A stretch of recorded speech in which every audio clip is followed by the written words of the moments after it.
நேர்மறை சிந்தனை வரிசை 6. வாழ்வின் பொற்கதவுகளை திறத்தல். இன்றைய தலைப்பு பட்டுப்போன மனதால் கெட்டுப்போகும் உடம்பு. உன் ஆளுமை வளர்ச்சியடைய வேண்டுமாயின் உன் மனதை கட்டுப்படுத்துவதற்கு பழகிக்கொள் என்பது காலங்காலமாக இருந்து வரும் ஒரு பழைய பழமொழியாகும். இதனை பல முறை பெரியோர்கள் சொல்லி வந்திருக்கிறார்கள். அதற்கென்ன மனதை கட்டுப்படுத்தி கொண்டால் எல்லாம் சரியாகிவிடும் என்று பலரும் நினைக்கலாம்.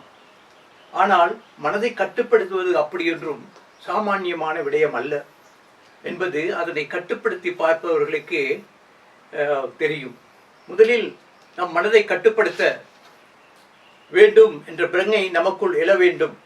அதற்கு எனது மனதால் எதனையெல்லாம் கட்டுப்படுத்தலாம் என்பதை புரிந்து கொள்ள வேண்டும். மனதின் தொழிற்பாடுகளை தெரிந்து வைத்திருப்பது அதற்கு மிக அவசியமானதாகும்.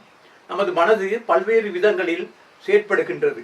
அது பல்வேறு உணர்வுகளை உணர்கின்றது.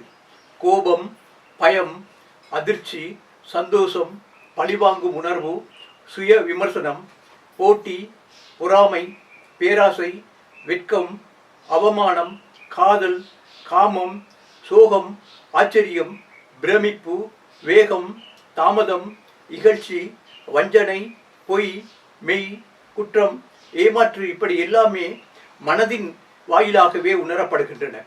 அன்றாட மனது பல்வேறு சிக்கல்களை அனுபவிக்கின்றது.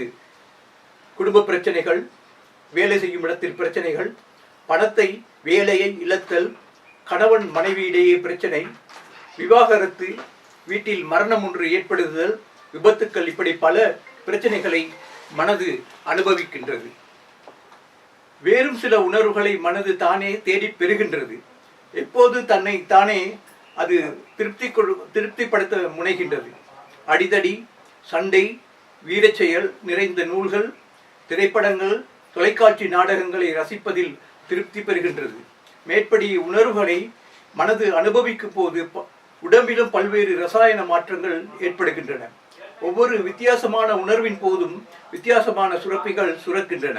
அதனால் தான் பய உணர்வின் போது வயிற்றில் புளியை கரைப்பது போன்ற ஒரு உணர்வு ஏற்படுகின்றது. மேற்படி உணர்வுகளிலிருந்து சிலதை ஒதுக்கவும் சிலதை தெரிவு செய்து கொள்ளவும் நாம் நமது மனதை பக்குப்படுத்த வேண்டும். உதாரணமாக, சிலர் காம உணர்வை தூண்டும் புத்தகங்களை படிப்பதை, திரைப்படங்கள் பார்ப்பதை வழக்கமாக கொண்டிருப்பார்கள். இத்தகைய பழக்க வழக்கங்களை உணர்ந்து திருந்தாவிட்டால் நமக்குள் ஒரு தவறான மனிதன் உருவாகி கொண்டிருப்பான். இதனை உணரும் போது நம்மால் கட்டுப்படுத்த முடியாத அளவுக்கு நம் ஆளுமை கெட்டு போயிருக்கும். பல்வேறு தேவையற்ற சுரப்பிகள் காரணமாக உடம்பும் கெட்டு போய்விடுகின்றது. அதனால் நமது மனதை ஒருபடியில் வைத்துக் கொள்வதன் மூலமே நமது ஆளுமையை வளர்ச்சியை நம்மால் ஏற்படுத்திக் கொள்ள முடியும். நன்றி, வணக்கம்.